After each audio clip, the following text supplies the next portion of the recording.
Everything that is essential for life, such as healthcare, education, infrastructure, the environment, a productive industry, international law, and a shared prosperity, is dismantled, and all our resources, energies, hopes, and human creativity are wasted on waging wars, implementing human and environmental destruction, and executing genocides. The war capitalists gain obscene profits of permanent wars, and we are supposed to shut up and agree to lose everything. But we don't shut up, and we refuse to lose. Our event is part of the Elbit Out campaign, which aims to end the Romanian state's collaboration with the Israeli arms company Elbit Systems, and to stop military trade between the states with the state of Israel. Because as we are all acutely aware, the genocide in Palestine is not over, and the US-Israel war on the Middle East and on humanity has expanded. We stand in solidarity with the peoples of the world resisting US imperialism and capitalist robbery in Palestine, Lebanon, Iran, Cuba, Venezuela, the Sahel. We are inspired by the resistance, and we understand that the struggle of humanity's future is common to all of us, and that we must have each other's backs all the time by pursuing peace and a world built for people, not for profit. Our first panel today examines the political, legal, and grassroots pathways for confronting mass atrocity and destruction, and for advancing meaningful, accountable peace. Let me introduce you to our stellar speakers. We have Maren Mantovani, who serves as the International Secretariat of the Palestinian Boycott, Divestment, and Sanctions National Committee, which is the largest coalition of Palestinian civil society. Since 2003, she is the International Relations Coordinator for the Palestinian Stop the Wall campaign and the International Advisor for the Land Defense Coalition, a network of Palestinian social movements.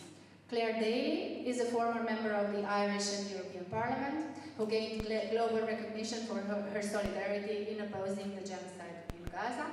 She is a former trade unionist and student leader.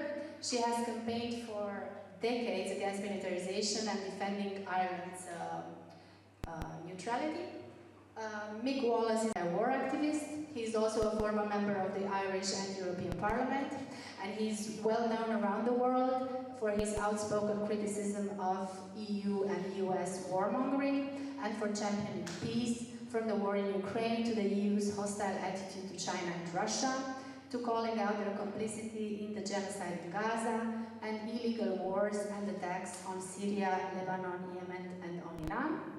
And finally, Dr. Shir Heller is a scholar of Israel's occupation, apartheid, colonialism, and genocide. He was born and grew up in Jerusalem, but is now living in Germany after giving up his Israeli citizenship. Shir studies and has written widely on the political economy of Israel's occupation, apartheid, and the arms trade. And his most recent book is called The Privatization of Israeli Security and is available from Crypto Press. They will each have about 10 to 15 minutes to present their contributions, and afterwards we will open it up for your questions.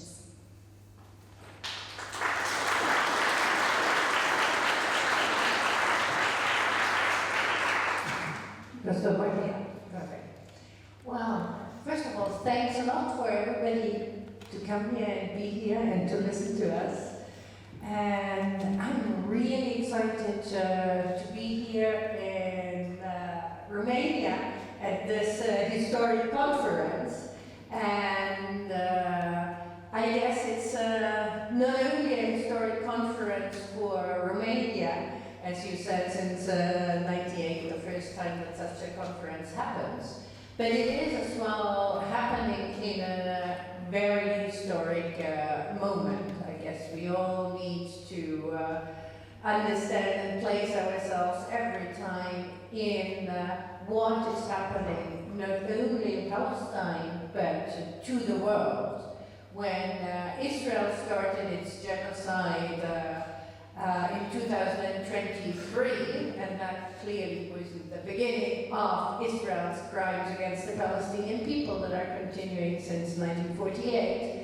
But it was the beginning of the escalation to a real and accelerated genocide. And at that time, Palestinians immediately said, what is happening in Palestine and to our people is just a model for what the world will look like if we don't stop it. If we normalize genocide, if we keep complicity with genocide, then there are no red lines anymore. And we've insisted on it, others have insisted on it, and what we've been seeing since the beginning of this year is exactly the globalization of that model. Since the 3rd of January, when the US, as part of the US-Israeli axis, invaded Venezuela, now it's a siege on Cuba, and then the aggression on Iran. Clearly, the model of a world where might makes right, where international law and rights don't count anymore, have gone global. And we are at a moment where, when 98 was a breaking point in the post-Second World War setup of balance of powers, now it is another breaking point where the question is not only will the Palestinian people survive it, but will humanity be able to uphold international law as some basic principles, which are not ideal, but are some basic principles that defend national sovereignty, self-determination, and so on? Or are we going down in a might makes right era? And in this very moment, what Palestinians have given us in 2005, when they called for boycott, divestment, and sanctions, is not only anymore the key element of international solidarity for the Palestinian people, but it has really become a key tool for each and every one of us to try to uphold humanity and a minimum of law and rights across the world. Because what BDS, boycott, divestment, and sanctions, that call that Palestinians have given out unitedly when all the political and social forces, trade unions, civil society organizations, and so on, you name it, came together and said, there is one thing that we want from the world, that is to end complicity, to end impunity, and to call for accountability for those involved in Israeli crimes. When that call came out in 2005, that has given us, as people across the globe, a tool where we can actually ensure that rights have a value and that infringing those rights has a price.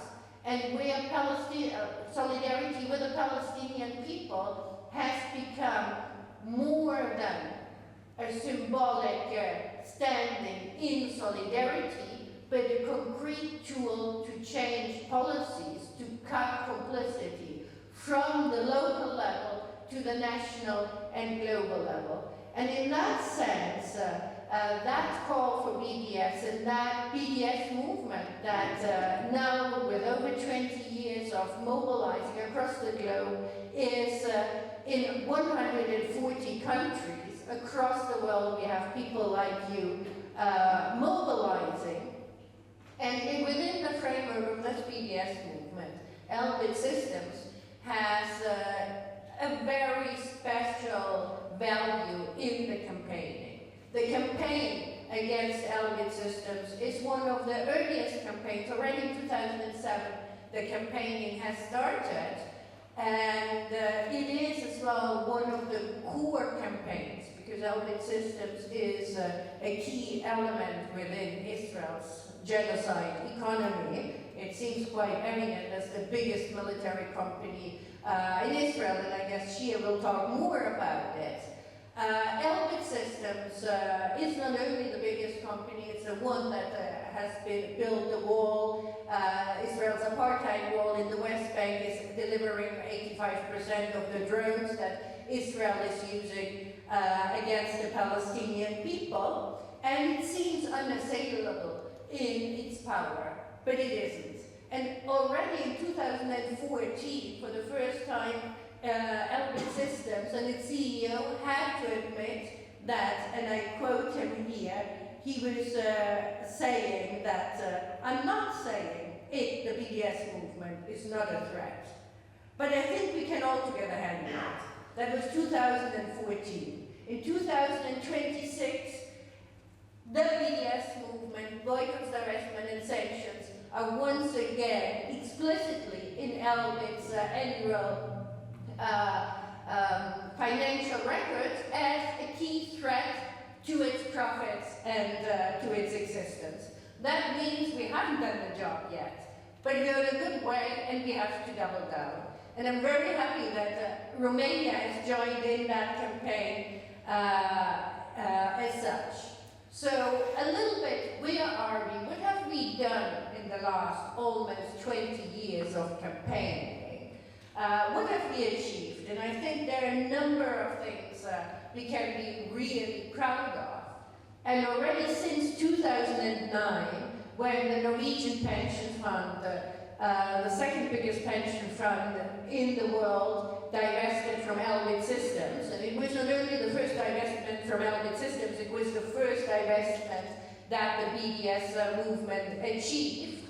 That started up a process of continuous divestments. By now there are 13 pension funds and insurance companies and financial institutions that have divested from Elbit Systems. The latest was Scotia Bank this year, Canadian bank that was the biggest foreign investor of Elbit Systems, that went out.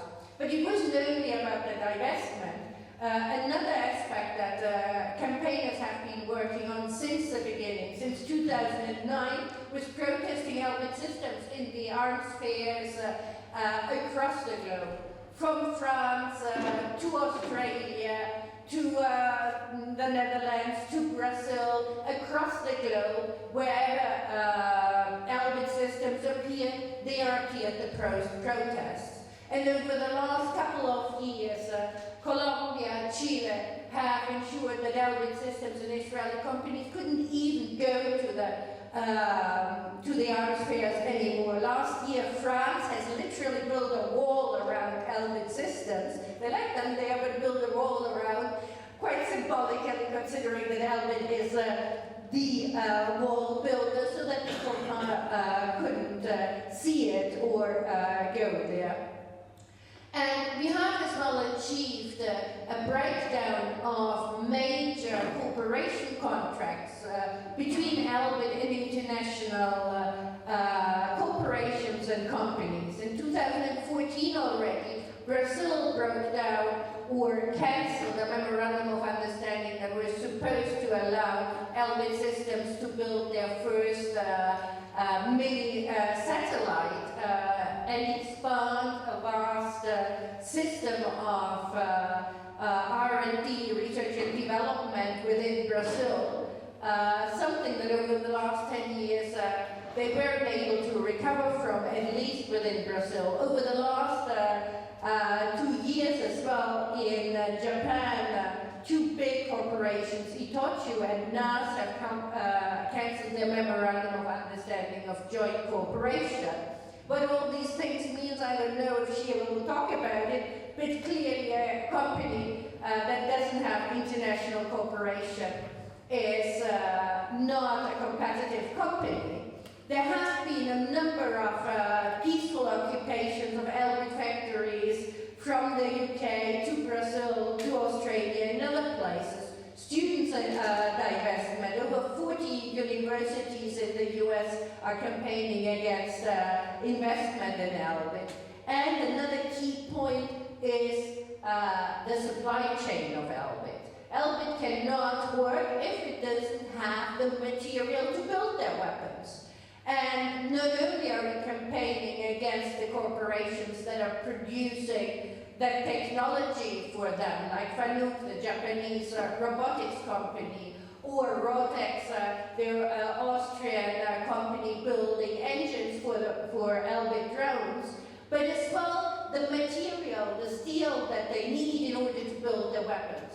At the very moment we're having 5, let's see if more, cargoes blocked in the south of Italy that are steel that could build, if they had gone to Elbit systems, over 12,155 millimeter artillery shells to kill Palestinian, Lebanese and others. That means a major breakdown in the supply chain, and we're continuing to work on blocking this supply chain. So in all this campaign across the globe that is spanning from Japan to Chile, really, where is the role of Romania, and why is it so important that we are here and that this campaign against Elbit systems gains in strength and gains in power? And the key reason is that in all the years that I've been following the Elbit campaign and campaigning against Elbit, never heard about it. One state that has 7 subsidiaries and factories in their country, except for the US. So that means you're a key element in that entire chain of Elbit production and Elbit profits and profiteering from the genocide and enabling of the genocide. When I say you, evidently nobody of you, I imagine, works at Elbit Systems or gets money from Elbit Systems, but it means it is part and parcel of this economy, of subsidies that are going to companies, of a system where genocidal companies are normalized and allowed to operate. While we're seeing how in the rest of the world there is, and as well in the rest of Europe, there is slowly an understanding that military relations with Israel are problematic because they're fundamentally illegal. And I could go through the Arms Trade Treaty, the Genocide Convention, the European Common Policy, and so on and so on and so on. It's illegal. We can talk more about it at length. There are only a few European countries that are not trying to hide. They all have relations, but they're trying to hide it. And I think it is key, and I really hope that from here we can build a force that ensures that Romania stands up and stands together with those that are trying to slowly get on the right side of history. That is not Germany. They've never been on the right side of history, and like a Palestinian friend says, Germany never loses a chance to be part of a genocide. So forget about Germany, even though it is quite influential here. Look at Spain, look at all the work that has been done by the dock workers, by the trade unionists, by the movements, by the legal experts across the globe.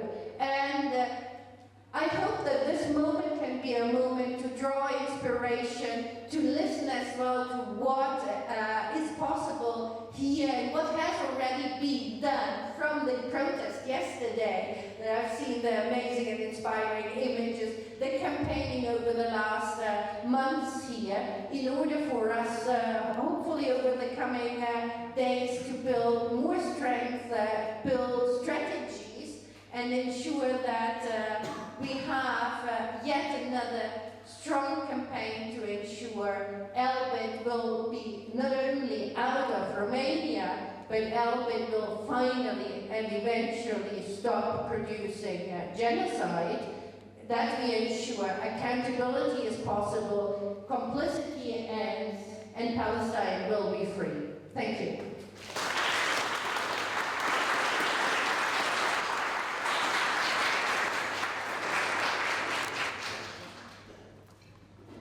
Hello everyone, I have to say this is an incredibly important event and I'm really honoured to be here. It's actually only my second time in Romania.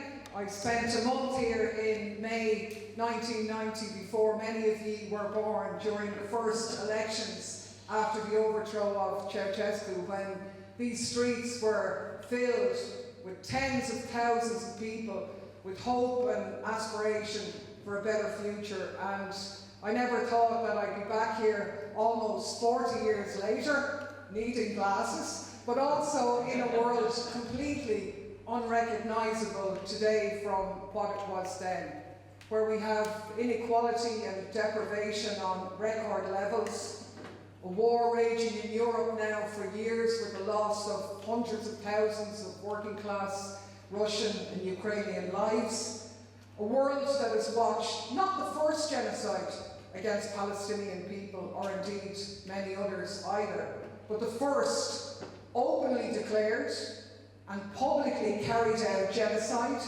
with the full involvement of those who claim to stand for values, to believe in the rule of law and democracy.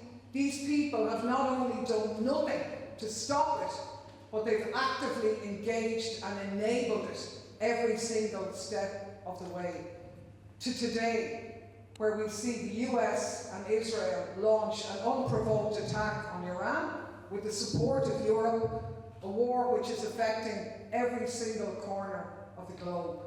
From imminent starvation and famine in the global south, to the lights going out in South Korea, the world's 12th biggest economy, to European citizens being absolutely crushed by rocketing energy prices. And I suppose our job here really is to show how all of these things are linked. Now myself and Mick have come from Italy, and there was a big row in Italy this week, and it was over at the Biennale di Venezia. This is an international art gallery which takes place every 2 years. And this year the committee decided to invite Russia back. The result?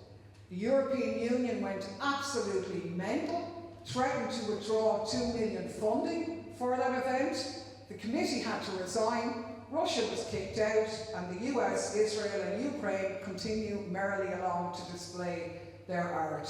I mean, you couldn't make this stuff up. It's not, of course, we know that Russia's invasion of Ukraine was certainly illegal under international law, but it definitely wasn't unprovoked. It took place against the backdrop of NATO expansion right up to Russia's border, weapons being threatened, located in Ukraine, targeted a Russian city, the war in the Donbass raging against the Russian minority for years, and of course duplicity in relation to the Minsk agreement. Not to mention that while of course all wars are terrible, this is a more conventional war. In actual fact, there have been more civilians killed in trying to get to Europe than there have been killed in the war in Ukraine, but I don't see any arrest warrants issued for Ursula von der Leyen or anything like that. Meanwhile, on the other hand, we have Gaza, a war entirely targeted at a civilian population. 78% of the buildings destroyed, 97% of tree crops, 95% of shrubland, 82% of annual crops, 84% of water storage, the massacre of hundreds of thousands of people, journalists, medics, men, women, children, and the European Union is fully on board with all of that. Not a word to be said about the US or Israel.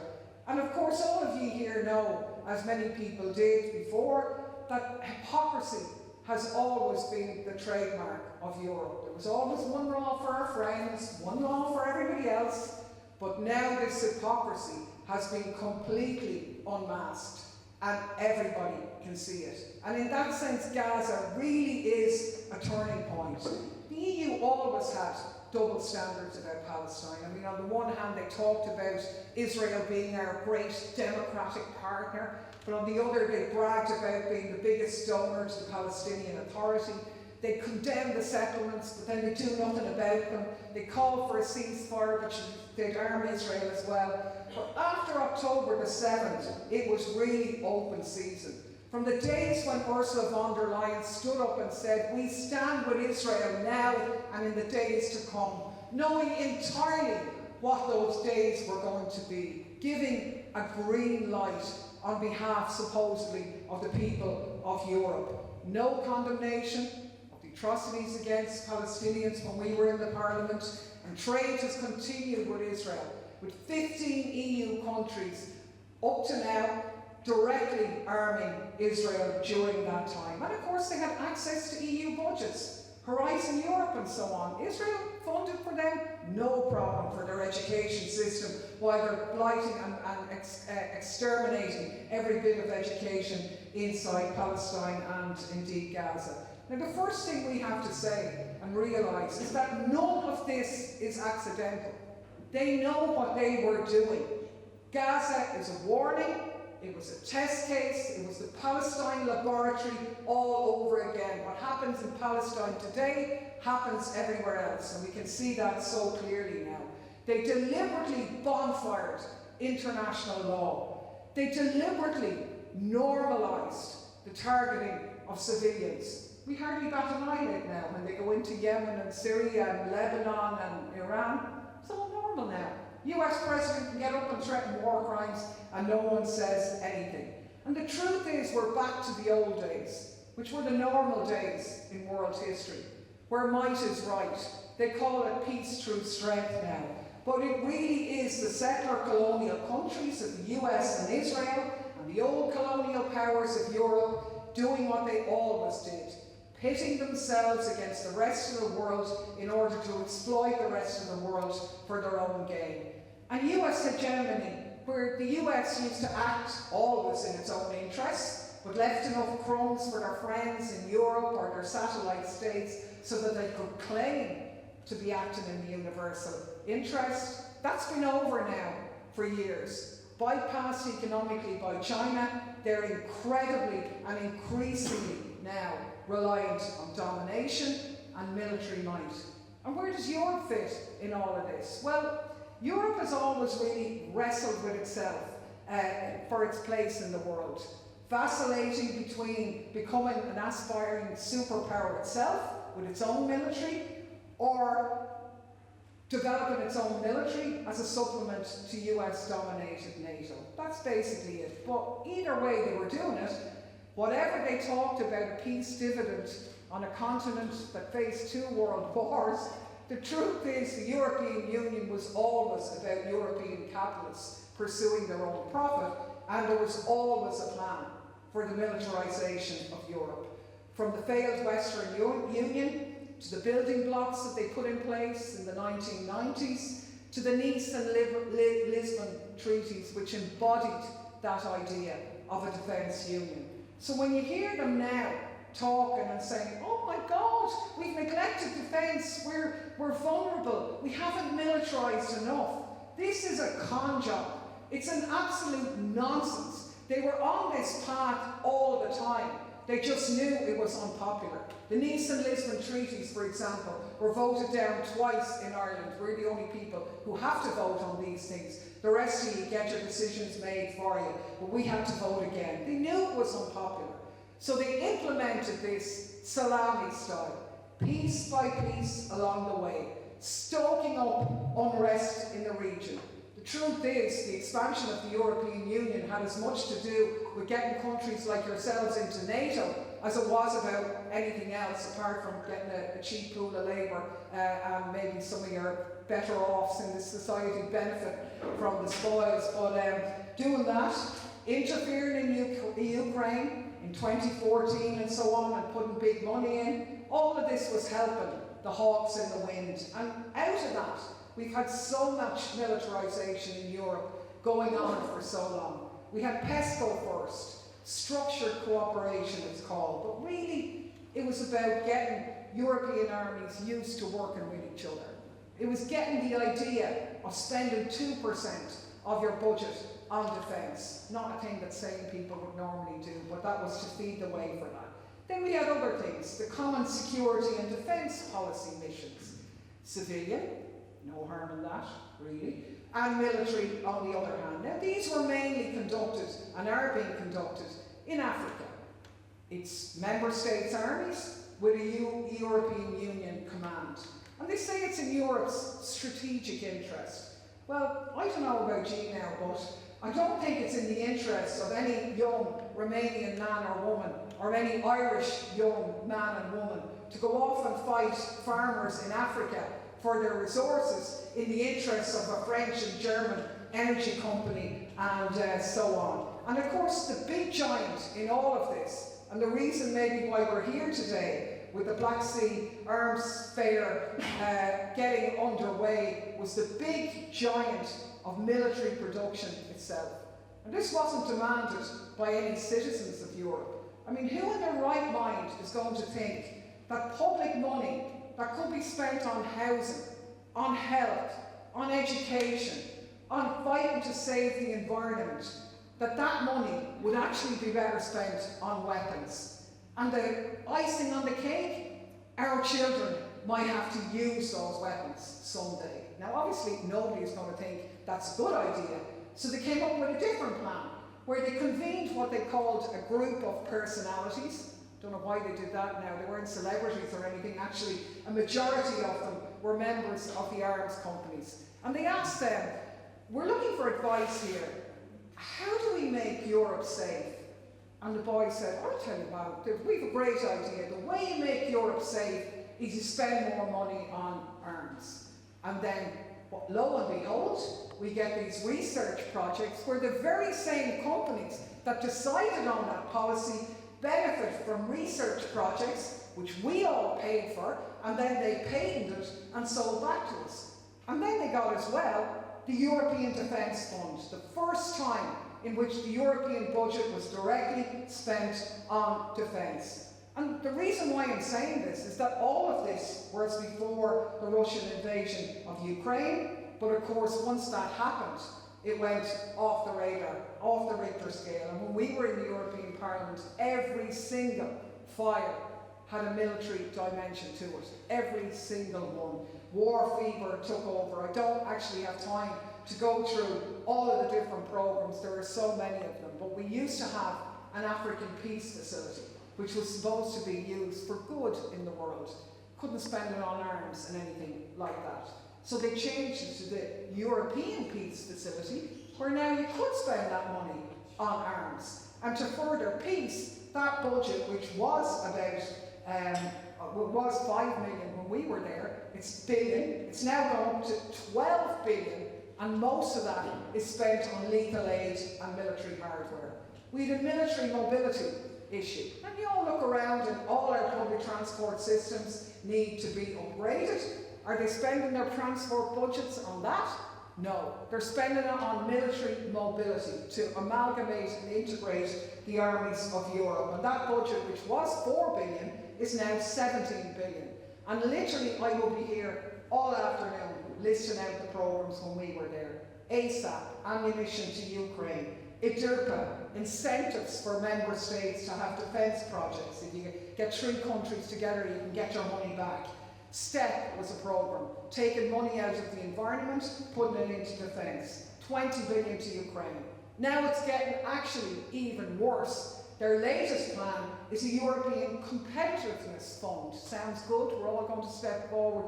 No, we're not. A big chunk of that is actually on arms. And the Commission wants to centralise all of that money where it can decide over the heads of national governments. With the European Investment Bank, that's good, making our lives better, building houses, supporting business. Not anymore. Now, 5 billion on dual-use goods. No doubt many of them ending up in the hands of Israel or in the pockets of the Israeli manufacturers of them. We have a total deregulation of the arms sector, and then of course there was the 90 billion to Ukraine, which Orban had blocked, and now is free for all. Now that 90 billion, 2/3 of that is going on military expenditure.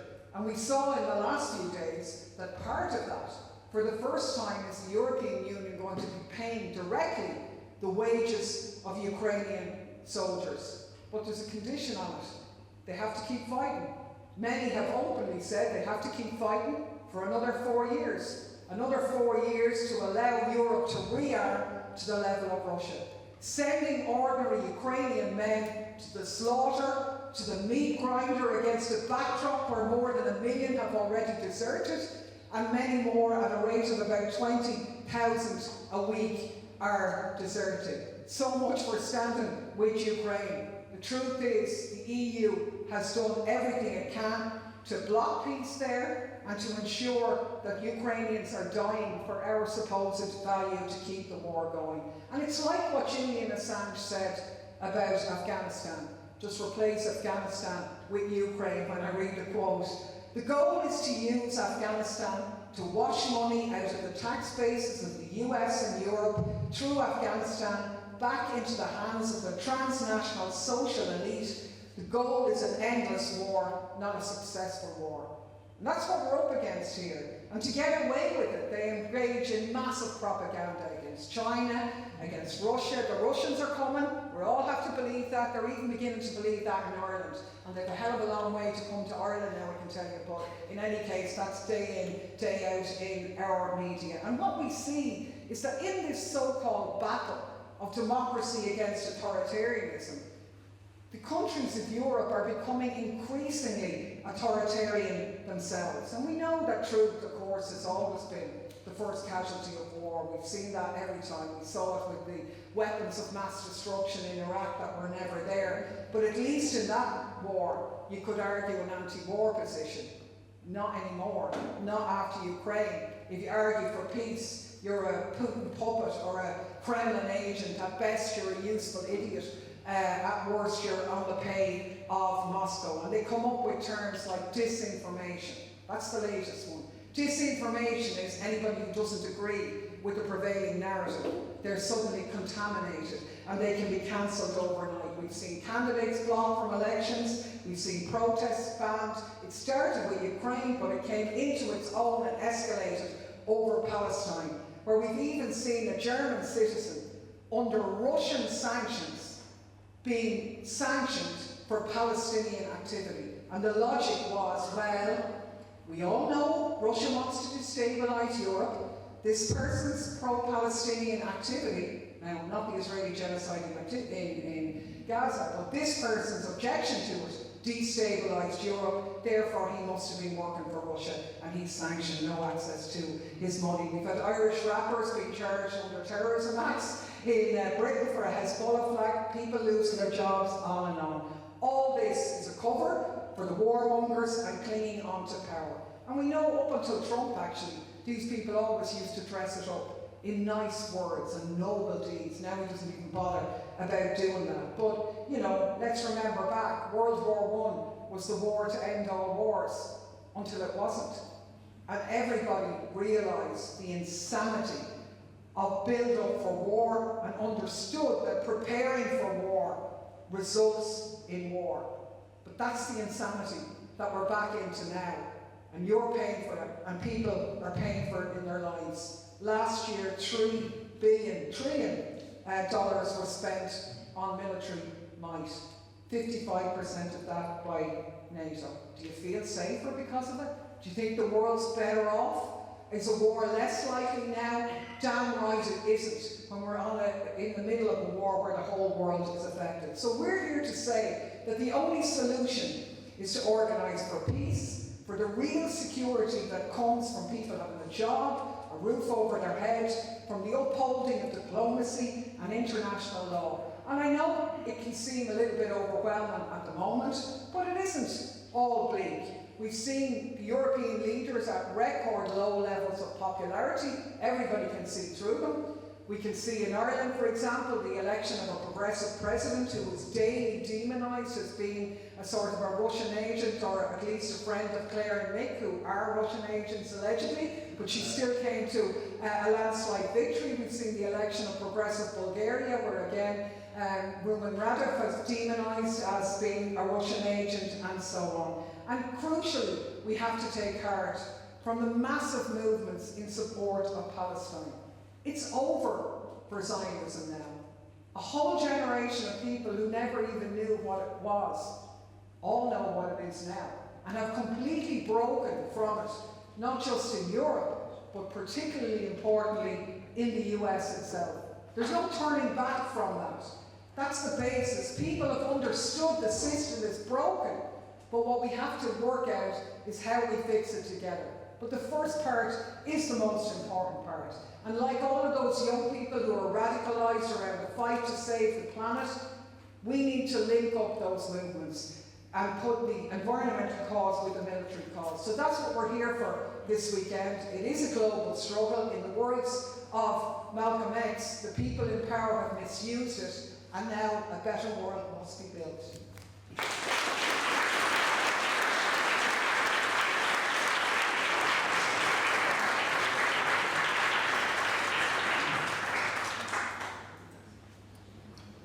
How you doing? I promise I won't talk over the time as much as Clare did. I think just trying to make sure there was no points left for me to make. Look, we're living in mad times, and one of the questions that people often put to us of late is, what's going to happen? And, you know, where's all this going? I suppose there's been bad things happening for centuries, and genocides didn't start lately. There's been several genocides through the years.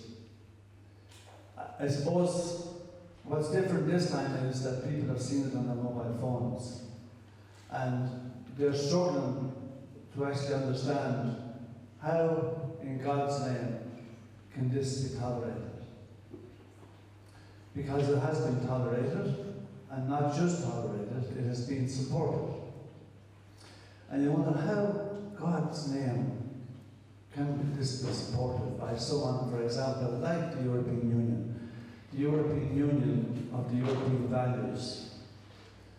The European Union that cares about human rights and humanitarian law and international law. How are they supporting a genocide in Gaza? Well, I suppose a big problem is that things haven't changed quite as much as you think.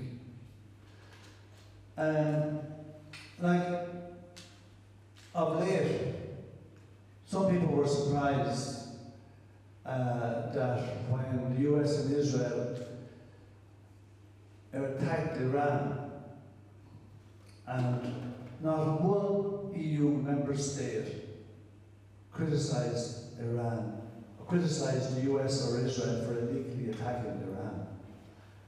But they all criticized Iran for looking to defend itself in retaliation. I mean, you couldn't make this stuff up.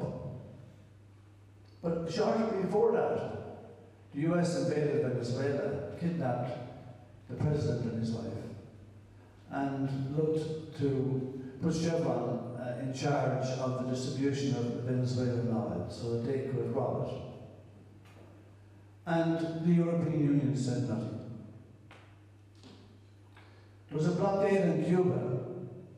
It was like a genocide. They wanted to starve the Cubans. No energy, nothing allowed in. It was deliberate. Not one EU member state, eventually stayed, but no other, condemned the US blockade of Cuba. So we shouldn't have been quite so surprised that when the Americans and the Israelis decided to illegally attack Iran, that they said nothing then either, except criticize Iran when they tried to defend themselves. I mean, Iran is a particular case. Since 1979, the world has been taught to hate them and to demonize them because they're terrible. They're terrible because they have refused to lie down to Western imperialism, colonialism. They're terrible because they want their sovereignty. That's a crime against the powers of the West. How dare you want your sovereignty? We created a NATO to challenge anyone that dared to look for dignity and sovereignty. That's what they're about. And they make war, not peace. And we have the European Union telling us that we should be closer to NATO. In 2023, in January, the EU and NATO sat down and developed what's called a strategic partnership. A strategic partnership. The EU today is at one with NATO, which is a war machine. But how did all these things happen and the mainstream media say nothing about it? In fact, they support them. The mainstream media are a serious part of the problem. But the powers that be, the people that have supported the genocide, the people that have stood by the Zionist settler colonial project since 1948 and before it, the Balfour Declaration in 1916 talked about creating a state for Israel and stealing the land of the Palestinians, but it never mentioned the word Palestine or Palestinians in the Balfour Declaration because they didn't count. They don't matter. And you see, that's very much at the heart of a lot of this, as to who matters and who doesn't. And the media have played a huge role in teaching you about who matters, who's good and who isn't. This is a media that's funded by the elite that profit from Western imperialism, that profit from colonialism all the years, that profit from naked capitalism. This is all also linked to something called white supremacy. If you think about it, who are the countries that have stood by Israel the most? We have the white Europeans. We have the white North Americans of the US and Canada that were Europeans originally. We have the Australians that were Europeans originally. We have the New Zealanders that were Europeans originally. These are the white nation of the world. And the Iranians, the Palestinians, the Iraqis, the Syrians, the Chinese, they're not the right colour. And that's a big problem. If you look at the EU policy today, and we spent 5 years in there, it's dripping, not just with hypocrisy, but with racism. Most of what they do has a racist tend to it. That's why they can support the genocide. How can you watch a people bombed into oblivion, targeting deliberately civilians, children, women, hospitals, schools, health centres, deliberately targeting them, deliberately killing over 300 journalists, going after them. Now they're doing the same in Lebanon. They killed 400 people in an hour and a half one day in Lebanon, when Israel was afraid there was a peace going to break out in the Iran war. They killed 400 people, civilians, in an hour and a half. And the Europeans did not condemn it. They said, no, listen, we must bring peace, we must bring peace. Did anyone break off trade relations with Israel? Not one of them. They broke off trade relations with Russia in a week after February 24, 2022. They still haven't broken off trade relations with Israel, who have been persecuting the Palestinians since 1948. How do they stand over it? In fairness to the High Representative Joseph Borrell, it was very honest of him to say that Europe was a garden and the rest was a jungle. So what we're talking about is, we're talking about the civilized versus the barbarians. That's why it's okay to bomb the Palestinians. That's why it's okay to bomb Iran. That's why it's okay to destroy a whole country of Syria, supposedly to get one fella called Assad. Oh, so Assad is bad, so let's destroy the whole place in order to get rid of Assad. But the media have played an incredible role in helping this to happen. But you know what? I firmly believe that the genocide in Gaza changes everything.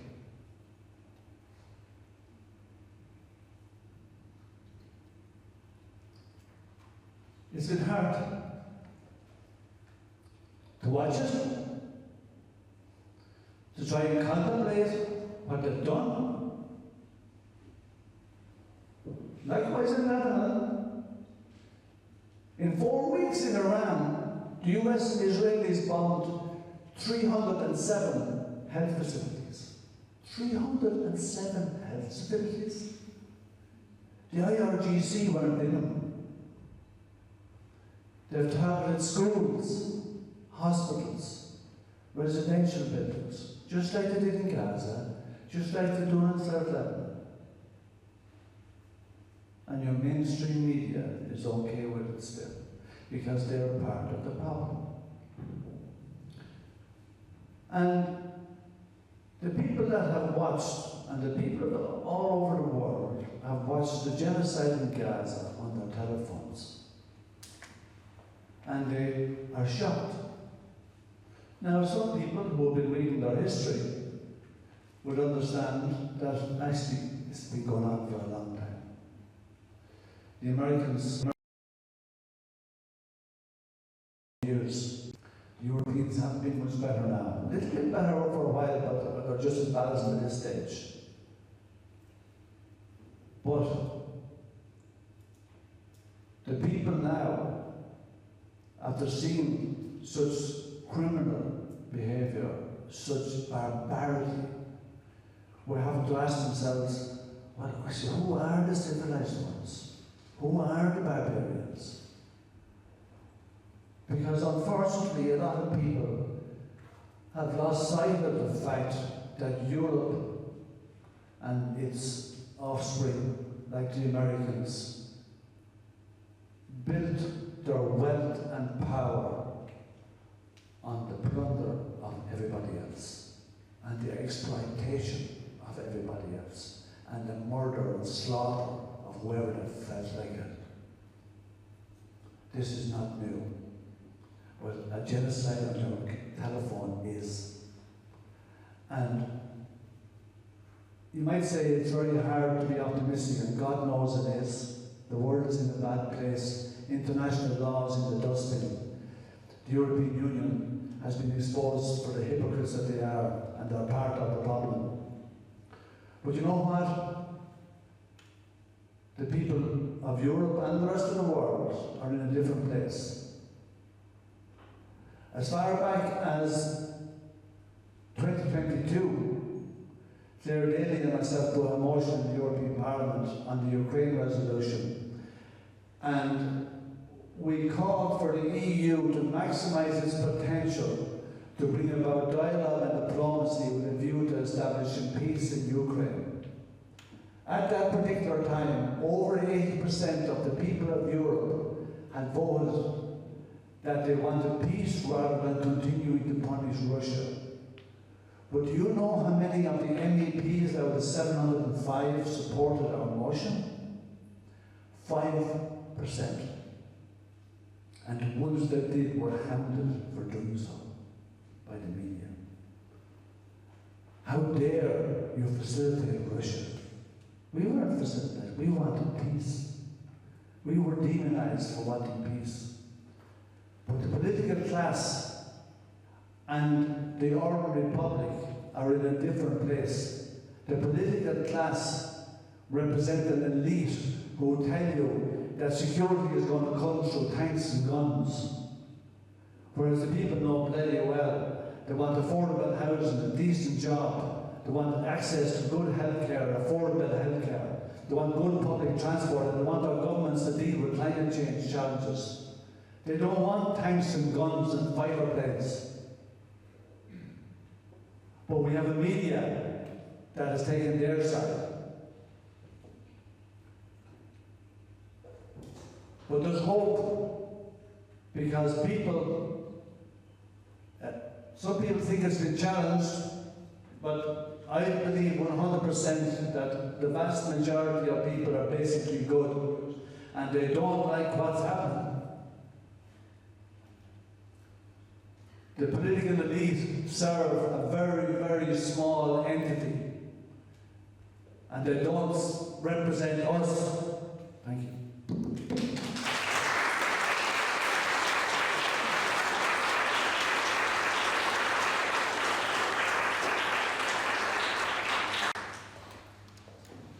Thank you very much for inviting me.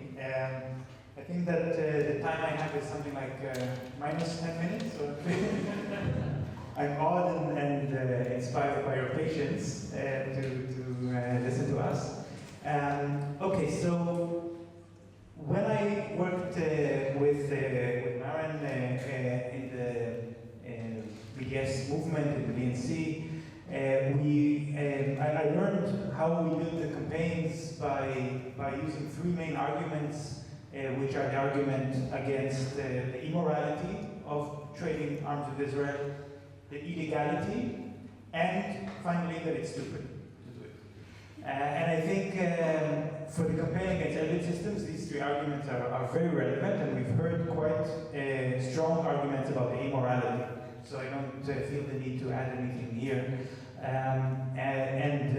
Regarding the illegality arguments, I'm not a lawyer, but I think it is a very useful thing for building a campaign to know, to do some research about which international treaties are being violated and according to what laws the trade with elite systems is forbidden, because the unionists need to know it, because the police need to know it, that the law is on our side, it's not on the side of the government. I'm just going to focus now on the third argument, that it's stupid. So to know a little bit about elite systems, and one thing that I think was very important for the context that I do need to add to what we've heard until now is just how deeply embedded elite systems is with the Israeli military forces. It's not just an arms company that sells weapons. It provides 80% of all the materials to Israel's land forces. It provides 85% of the combat drones that Israel is deploying in all the fronts. And elite systems employees are sitting inside Israeli military bases where they are maintaining the weapons but also testing them, trying to improve them. And at the same time, there are uniformed Israeli soldiers sitting inside the factories and offices of elite systems, helping them to promote the weapons, to demonstrate the weapons, learning how to use the weapons. So there is no clear line between the genocidal forces of Israel and elite systems as a company. But when it comes to their subsidiaries in different countries, such as in Romania, the elite systems always says, oh, but we make sure to hire local staff. So they are hiring Romanian workers to work in the subsidiary in Romania because this is how they hope that they will get more contracts and get more money. And I want to explain why this is so important. Because elite systems, starting from the year 1996, has a financial policy which is built on mergers and acquisition, trying to grow as a company as fast as possible. There is no way, of course, for an Israeli company to compete with the giant arms companies from the United States, Lockheed Martin or Northrop Grumman. The elite system is tiny compared to them. But they know that if they somehow grow enough in certain sectors of the arms trade, they can establish a monopoly, then they will secure a strong place in the market. And so what they do is they go into debt. They borrow money, they use the money to buy companies, and then they expand the company and try to build supply chains and conglomerates in order to dominate the market as much as they can. And this policy means also very rapid growth, but it's very unsustainable growth.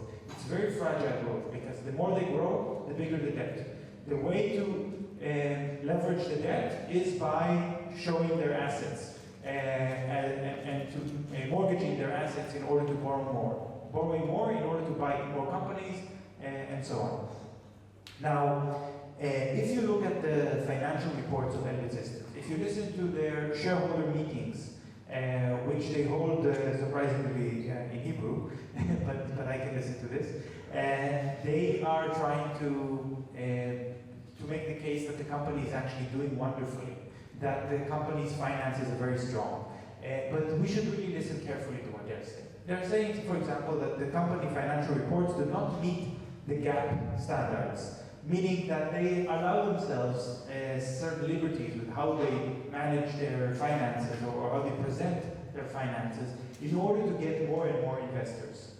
And when we have events such as, for example, Scotiabank divesting from them, you would expect them to say something in the shareholder meeting. Our biggest investor withdrew from us, but don't worry, we have a plan. They say nothing. They don't have an answer for this.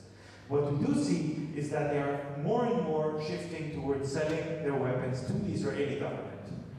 And the international customers, which is the source of their financial strength, this is where they're trying to get the money, are not keeping up with the orders that Elbit Systems is accumulating, meaning that as a result, Elbit Systems now has a backlog of orders of $28 billion.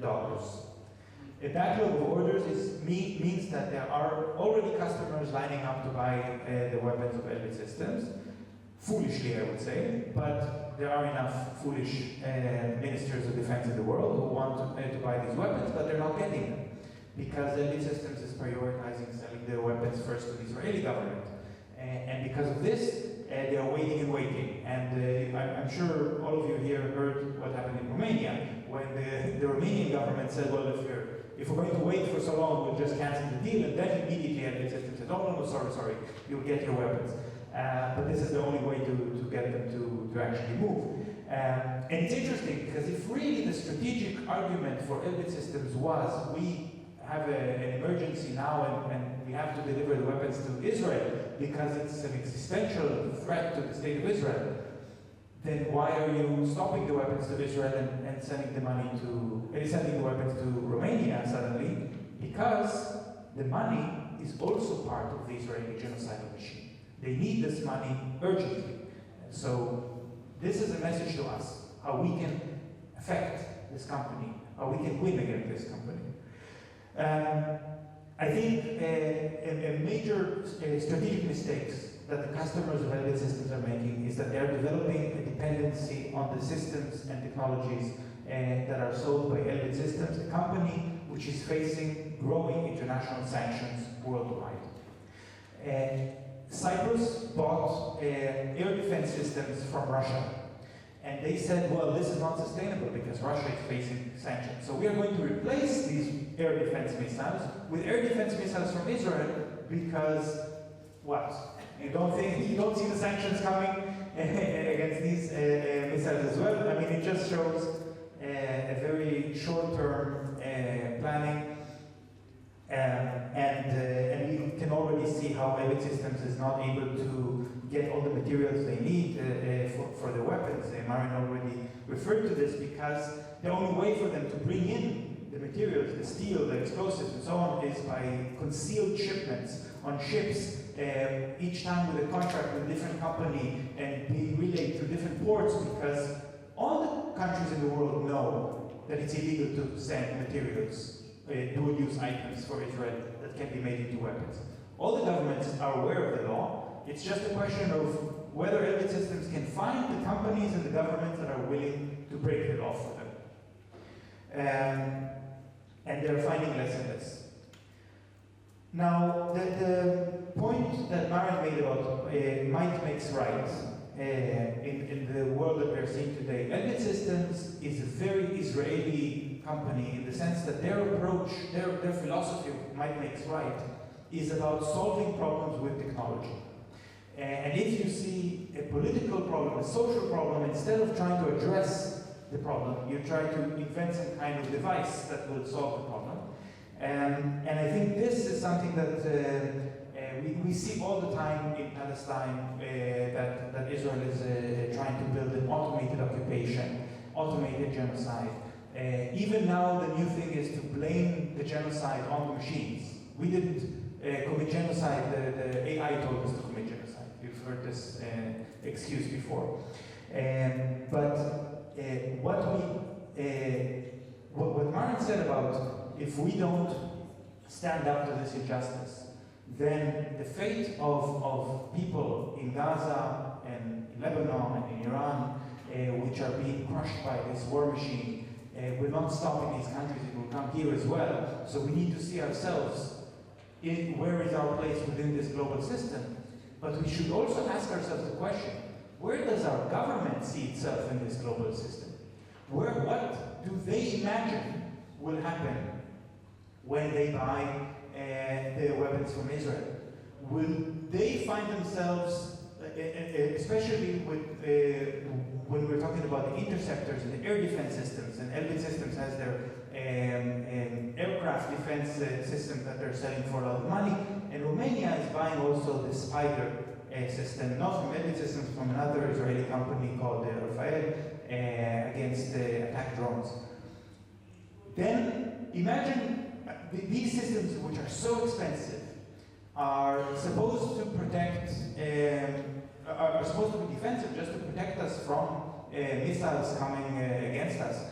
But because they're so expensive, they immediately create an arms race in which other countries know, oh, if this country depends on this very expensive air defense system, then we can build very cheap missiles or drones and saturate their system and cause them to lose billions of dollars and destroy their economy, while at the same time they are sitting in the shelter, terrified, and their economy is not functioning anyway. So, when we look at the situation in Israel now, is this the kind of life that we think is good for us? Is this because they have such great air defense systems that they have to spend the nights in the shelters, and spend also billions of dollars for the interceptors, because once you have the interceptor, you're forced to use it. Once you bought the air defense system, you cannot say it's too expensive, so I'm not going to use it, because then you're gambling with human life. So of course, if you have it, you have to use it, and if the other side knows that you have it, then they know you're vulnerable. And this sounds like a very, very stupid miscalculation, extreme stupidity, but is it also stupid for the government? That the entire population is living in fear and trusting their government to press the button to keep them safe. That gives the government ultimate power. And this is the question that we need to ask ourselves also here in Romania or in any other country that is buying these weapons. Do we trust our government to look for our interests when they are buying these systems? Or are they actually not too worried if they are condemning us to live in fear? Thank you.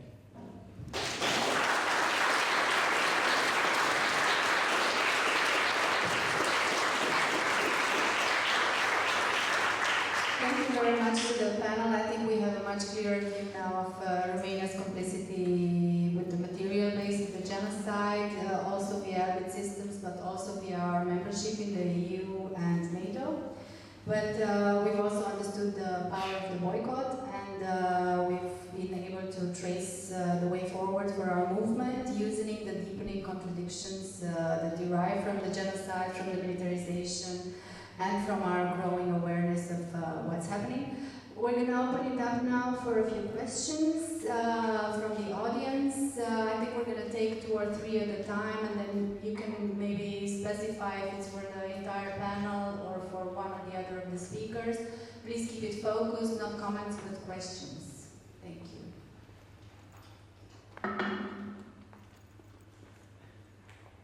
Anyone wants to break the ice? It shocked you into silence.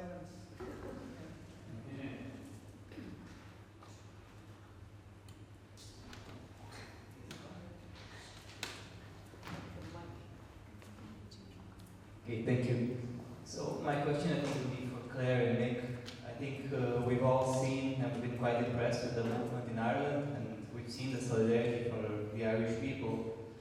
But unfortunately, it doesn't seem like this solidarity materialized in concrete support. I mean, we've seen that Ireland is still a very big economic partner with Israel, and we're now seeing that even the so-called neutrality is being eroded. So how do we explain this? Because one of our goals always as organizers is that we need to bring as many people together as we can, and this is happening in Ireland, but it's not materializing. So how can we understand this? Are there other questions? So we take a few at a time? Or you still need some time to formulate them? Maybe we go on to answering them? Thanks. Sorry, I was supposed to talk about neutrality, I was told in advance, but I forgot, sorry. Yeah, I mean, Ireland is the biggest business partner with Israel in the whole of the 27 EU member states. We're our biggest business partner. And it's mostly linked around our tax haven status, and they're moving stuff through Ireland to sell to the rest of the world, stuff most of it tested on the Palestinians. And we are totally complicit in the genocide by facilitating this. You have to understand that our politicians, our governments, are, as I was talking about, they're very much in a different place to people. The people are incredibly pro-Palestinian. We were occupied by the Brits for 800 years, and while we may forgive them, but we'll never forget it. And it hasn't gone away, and people still talk about it, right? So we have an affinity with oppressed people like the Palestinians. But the government are in the pocket of Western imperialism. And for example, we allow Shannon Airport to be used as a US military base for decades at this stage. So even though we talk about fighting for our neutrality, we haven't really been neutral, given that we've been on the side of the Americans, our governments have. Then you can ask yourself, okay, if the people, if 90%, 95% of Irish people are pro-Palestinian, why are they electing a government that are pro-Israel, pro-American, pro-imperialism, and is there to turn a blind eye to genocide? Well, that's another debate about how you get elected. In the last European Parliament, there was 705 MPs. Myself and Clare would argue that there was about maximum 10 left. That's less than 2%. How did that happen? If you go look across Europe, Europe is kind of divided maybe 50-50 between right and left in terms of mindset. But 98% of the MPs are right-wing. How did that happen? Well, it's about power, it's about money, it's about the media, and a whole lot of other things. So, but in Ireland, there's a massive debate going on, and it has stimulated. People have gone all around the country giving talks and explaining to people what's really happening about neutrality, about what the government are up to, and how we're complicit in war crimes of the Israelis and Americans. And there's a new awakening, and as Clare pointed out, 5 years ago, if you had a survey in Ireland that said, what is Zionism? I can tell you 95% didn't know what it was, even though they were pro-Palestinian. They didn't know what the word meant. They know now. And we believe that change is possible, but it can only come from the people. The politicians have never changed anything. They'll only change if the pressure into it, right? They don't initiate change, right? The people do. And there's, I mean, listen, the world is in a terrible place, and people have been treated so bad in so many places. I mean, we can't put up with this. We have no planet. We're not even dealing with climate change. And I mean, we need the people to get off their feet get off their backsides and protest and do something about the fact that our governments don't represent them. Anyway, that's a bit of a general version of what neutrality in Ireland is about.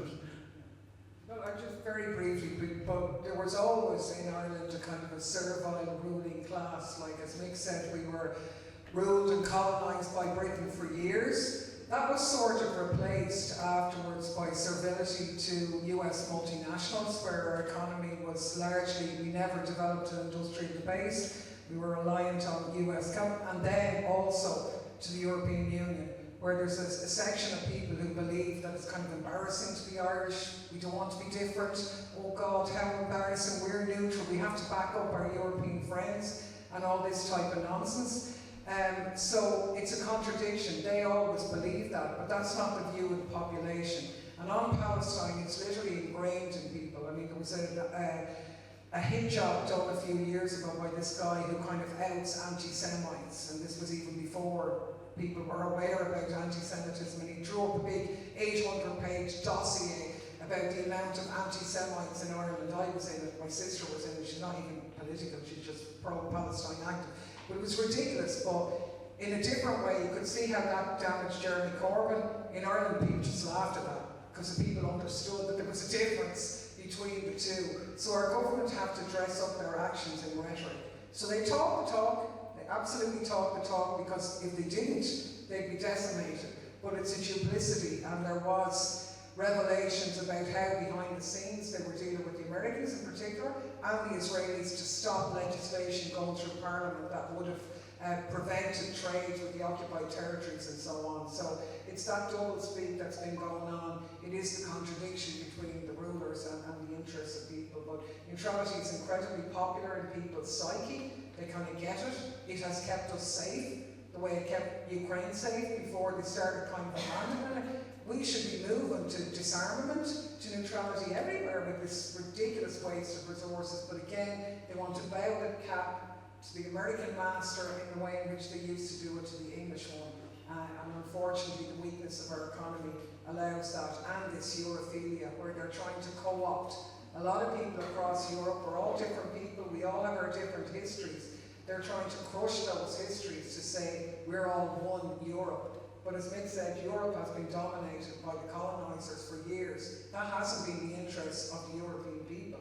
And we should be all sharing our differences. We don't have to be the same. It's good that we're different and we bring that collective experience. But they don't want that, because there are tens of thousands, hundreds of thousands of people who have a vested interest in the European Union staying together, in putting their noses in the trough. There's 60,000 official lobbyists in Brussels. They're the ones calling the tune. So the United States of Europe is becoming a bit like the US of A, where it's lobbyists who are deciding everything against the wishes of the people everywhere in Europe, like it is in the US, and they're the ones who buy the politicians, and it's put that block between the people and the European Union. And you know, you see how they're trying to deal with that Prussian descent everywhere and all the rest, but people are seeing through it. It's complicated. You know, we are in the death agony of capitalism or imperialism, but death agonies are painful and can go on for a long time. And births are painful as well, all the women will tell you, but they're worth it. It is a struggle though, and it takes time. Thank you.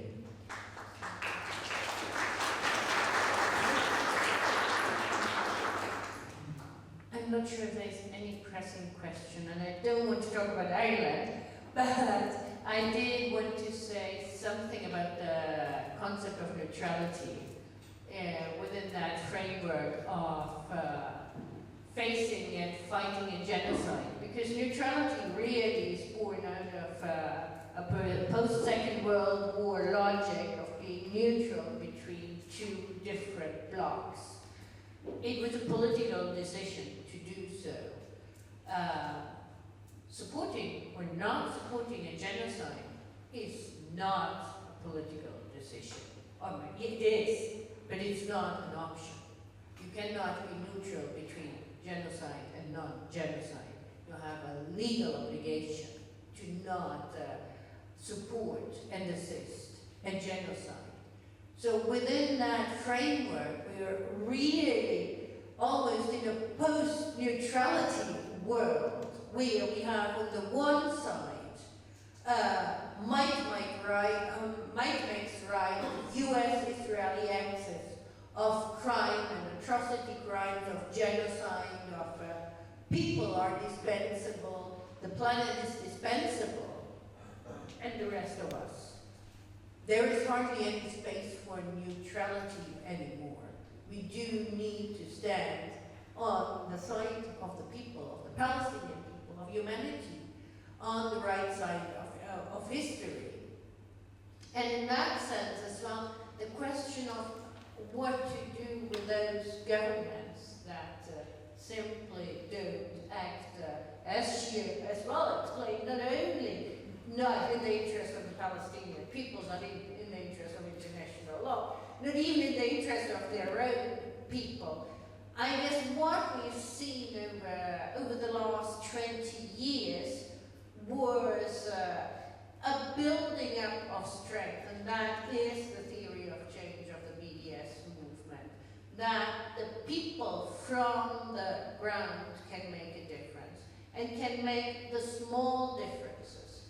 The one thing that we need to do is be really smart and understand where there are the cracks in the system. Where can we make really a difference?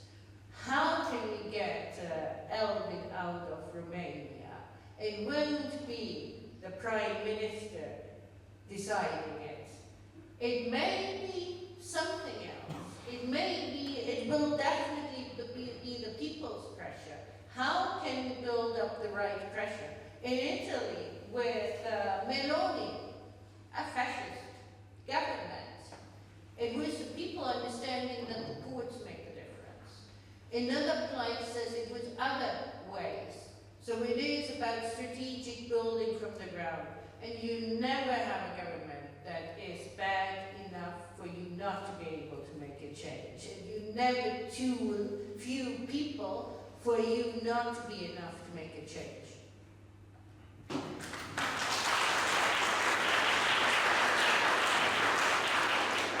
Thank you for these mobilizing words and for underlining that it's very important to hit the material base of the genocide and not just limit ourselves to moral arguments, although of course they are the start.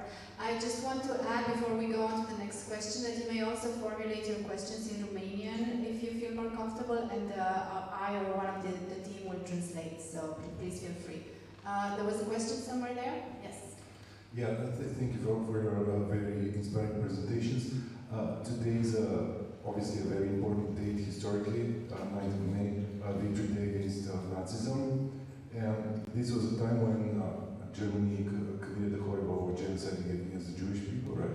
But now we're seeing a broader militarization of Europe, as some of you mentioned, and this interference of Elbit within Southeastern Europe. We have to understand it within the context of this broader militarization of the European economy.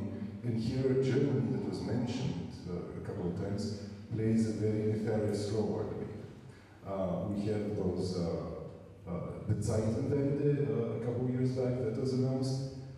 We were going to rearm Germany, but also there's an expansion of German weapons factories across the colonized Eastern European region, including Romania and Bulgaria, where I'm from.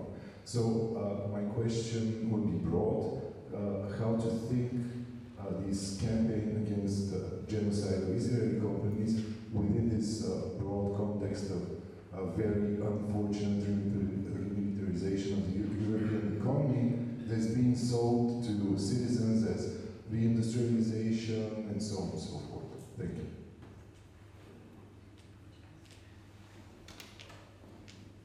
I think I'll answer the question from a slightly different angle, if you permit, because your question is very broad, so I will try to be more specific, because I'm also Jewish, and I think that what you said about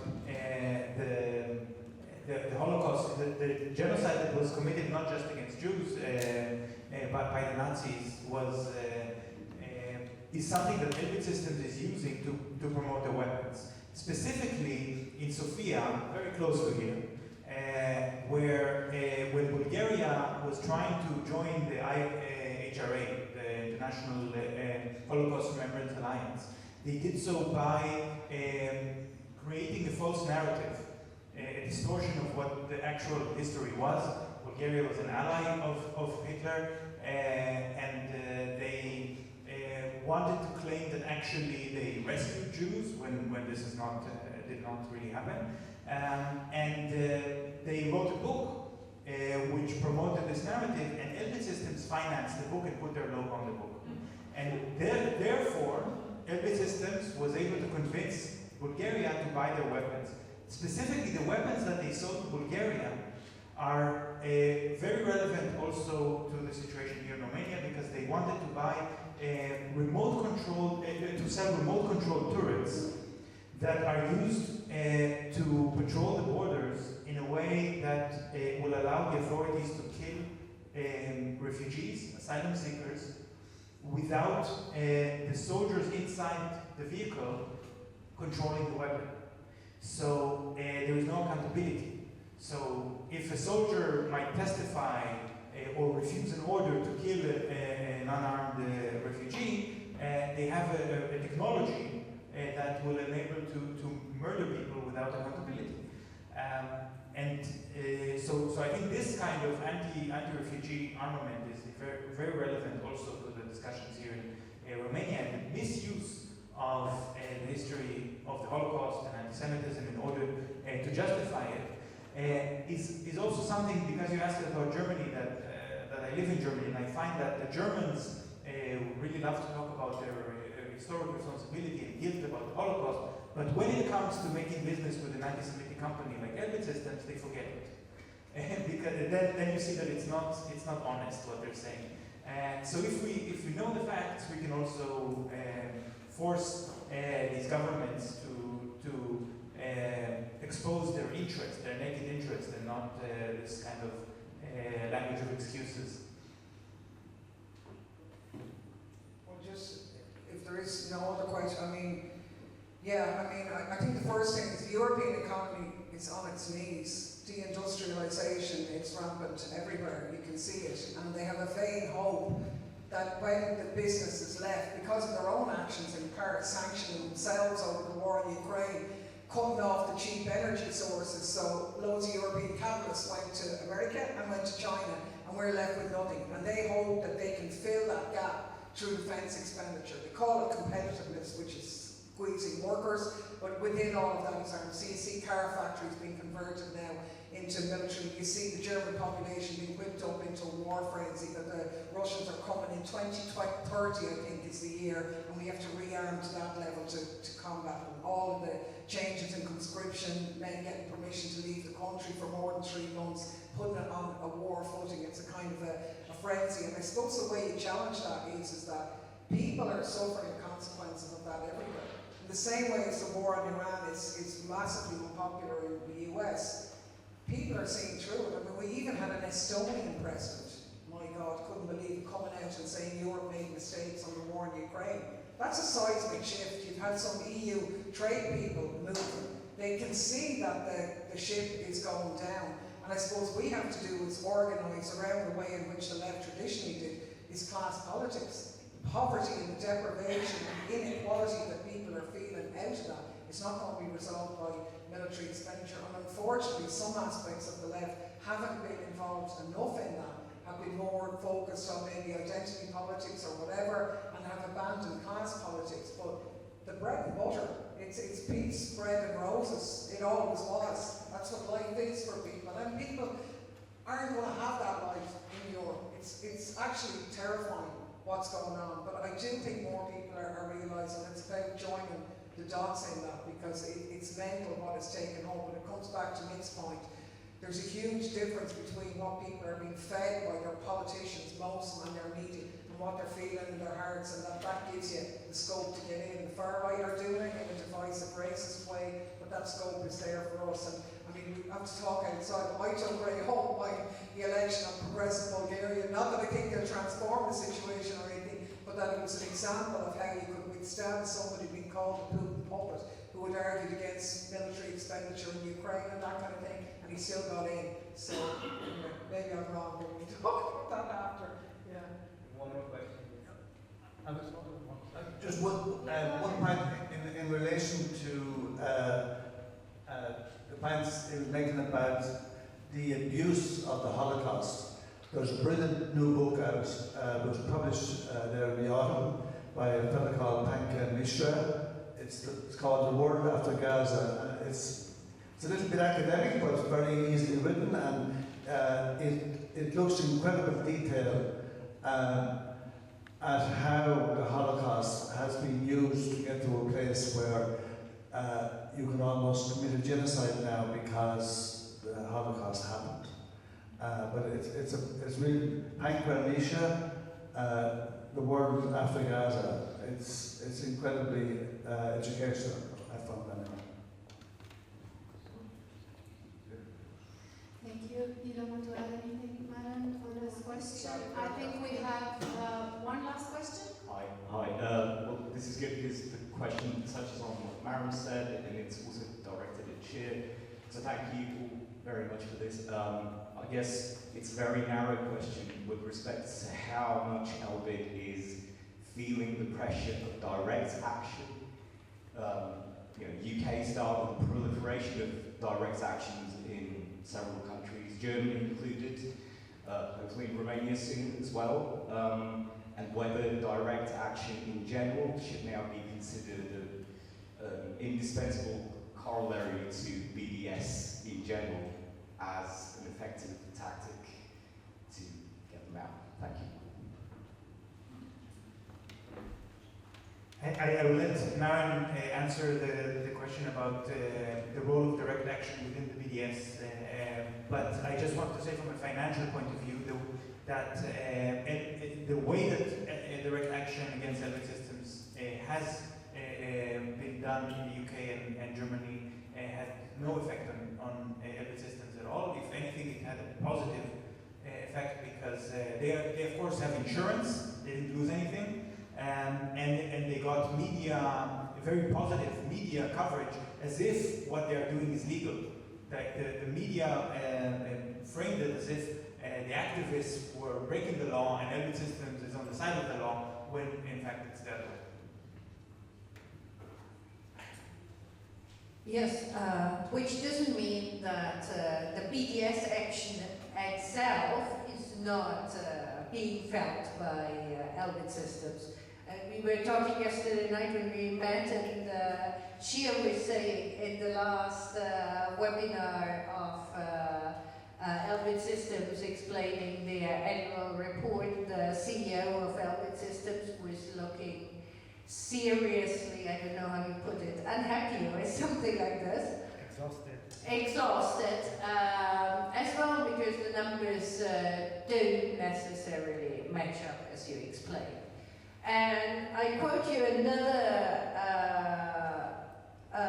phrase from Elbit Systems in their 2024 report, which said that with respect to certain materials, our dependency on single sources of supply has increased, and he admits that some components are available from a small number of suppliers, in a few cases a single source. And they are aware of it, and we are at their heels. They definitely, since 2014, recognize and feel us. Regarding direct action has always been part and parcel of the BDS movement since 2005. Whether that's picketing or forms of putting pressures, blockading companies, you name it. It has always been the logic of the BDS movement that from the educational awareness raising to the direct action to the lobbying and advocacy, and evidently starting with the proper research, fundamentally.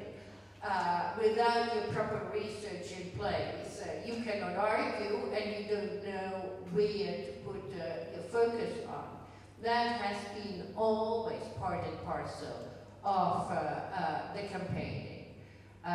What we've always been arguing, and I think that's fundamental to any movement, not only the BDS movement, is that when you do direct action and when you build a movement, you need to ensure that it is sustainable, that it is first and foremost worried about the safety of the movement and its activists, and you need to strategize well, whatever you do, whether that is how you raise awareness, educate, what's the arguments you use, the facts you use, with whom you talk, whether that's the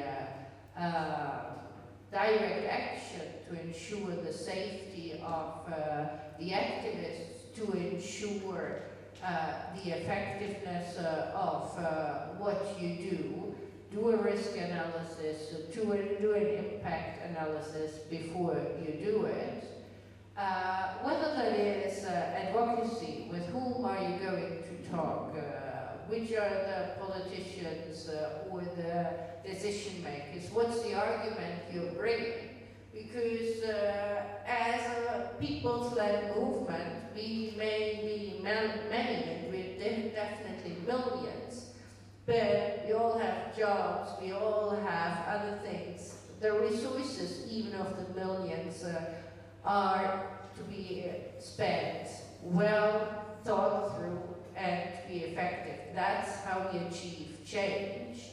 Politics is about taking the anger, taking the rage, taking the grief, whatever we feel when we watch this live stream genocide, the ethnic cleansing, the oppression of the Palestinian people, Israel's apartheid system, and transform it into strategic action. That's how we achieve change.